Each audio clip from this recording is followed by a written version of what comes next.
This is Spendwise Moms sharing a video today on making Marie Callender's cornbread, almost.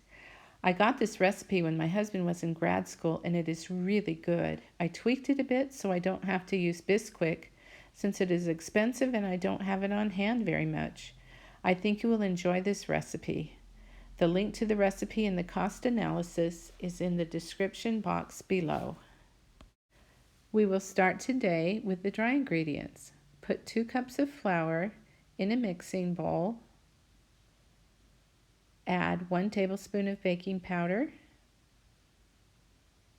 3/4 of a cup of sugar, a half a teaspoon of baking soda, 3/4 of a teaspoon of salt, and 3 tablespoons of cornmeal. Mix the dry ingredients together.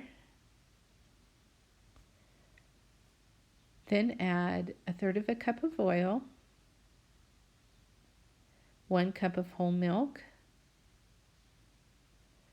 2 eggs,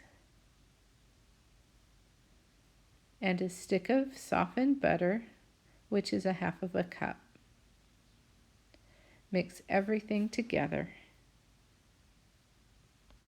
Grease an 8 or 9 inch square pan and put the cornbread batter in it. Bake at 350 degrees for 35 minutes. Don't open the oven to check it. The cornbread falls easily. Use your oven light if you want to see it. Take it out of the oven and let it cool. Enjoy it with soup, chili, or by itself with butter and honey.